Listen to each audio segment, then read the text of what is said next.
Welcome to Infolium.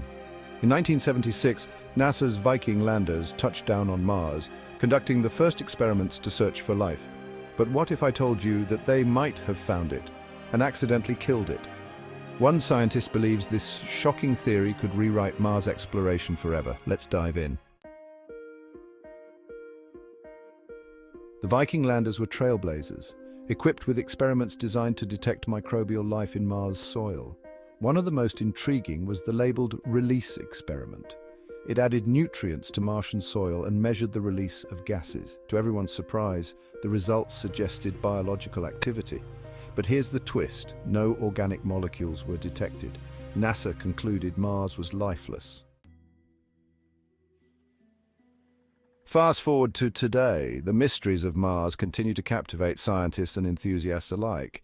With each passing year, our understanding of the red planet deepens, yet many questions remain unanswered. One of the most intriguing figures in this ongoing exploration is Dr. Gilbert Levin, a scientist who played a pivotal role in the Viking mission of the 1970s. Levin has long been a vocal advocate for a controversial theory. He claims that NASA might have misinterpreted their findings from the Viking landers, which were the first US missions to land on Mars and conduct experiments on its soil. According to Levin, the sterilizing processes used by the Viking landers, intended to kill any Earth microbes that might have hitched a ride, could have inadvertently destroyed delicate Martian life forms. These processes were designed to ensure that any detected life would be Martian and not a contaminant from Earth.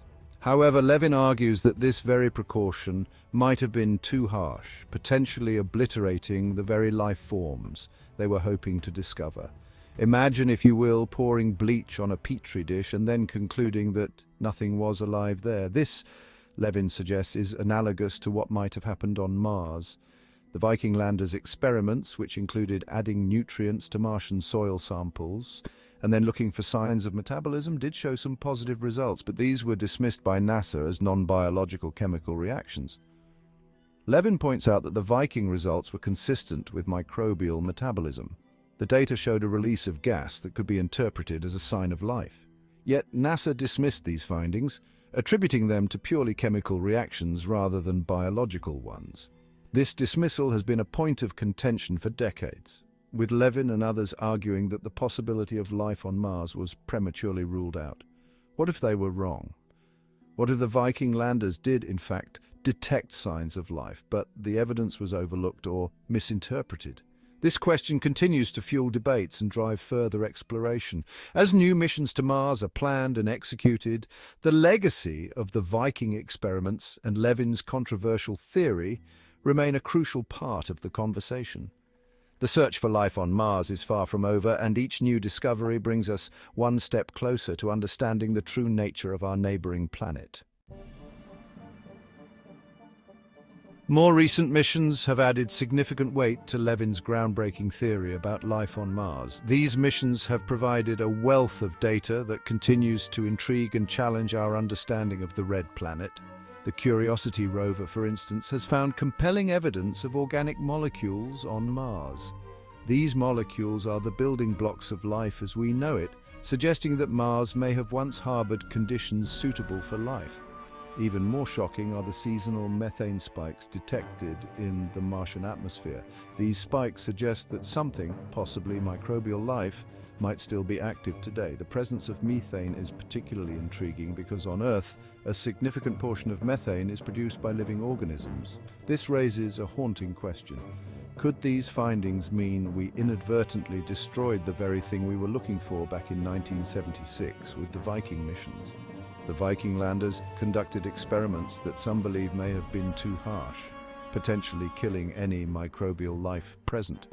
Critics argue that there's no definitive proof of life on Mars yet, but the debate is alive and thriving. Scientists continue to analyze data, conduct experiments, and propose new missions to uncover the truth. The quest to understand Mars and its potential for life is far from over, and each new discovery brings us one step closer to answering the age-old question: are we alone in the universe? If Levin is right, the Viking landers didn't just miss life, they ended it.